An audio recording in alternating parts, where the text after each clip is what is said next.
విద్య వైద్య రంగం అని విద్యకు సంబంధించిన నిర్ణయాలు కానీ అదేవిధంగా వైద్య ఆరోగ్య శాఖలో మన ప్రభుత్వం చేపట్టిన నియామకాల గురించి ఈరోజు మనం చర్చించుకోవాల్సిన అవసరం ఉన్నది. ప్రధానంగా పారామెడికల్ సిబ్బంది నుంచి మొదలు పెడితే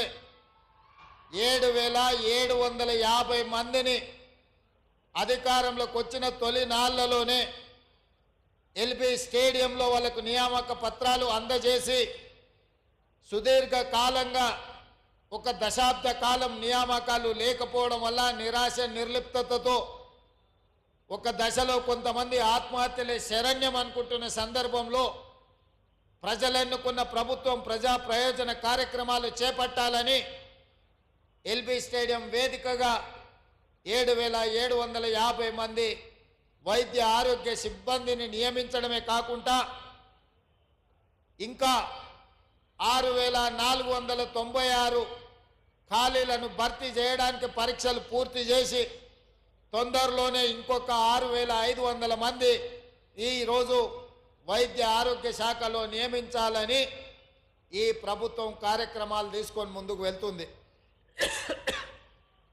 ఈరోజు నియామకమైన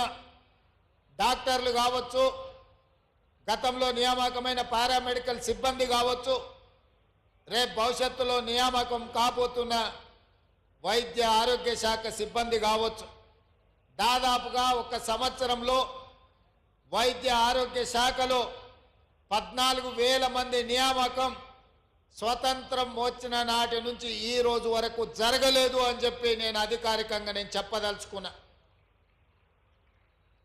సంవత్సరం తిరిగే లోపల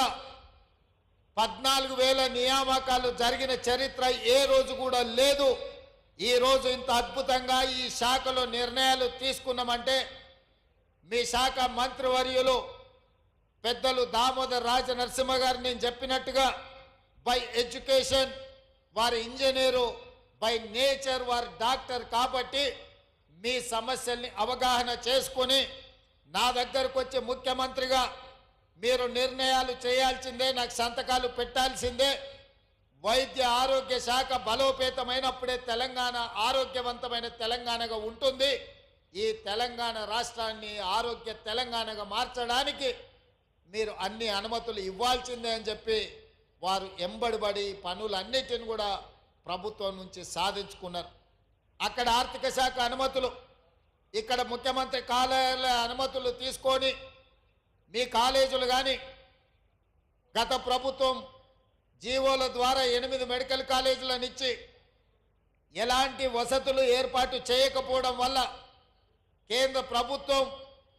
డాక్టర్ల అడ్మిషన్లు చేయడానికి అభ్యంతరాలు పెడితే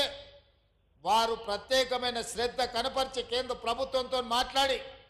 తన వైద్య శాఖలో ఉన్న అధికారులను అందరినీ కూడా సమన్వయం చేసుకొని ఈరోజు ఆ కాలేజీల అన్నిట్లలో అడ్మిషన్లు సాధించడం ద్వారా దేశంలోనే అత్యధికంగా డాక్టర్లను అందించే రాష్ట్రంగా తెలంగాణని తీర్చిదిద్దాలని వారు చేస్తున్న కృషిని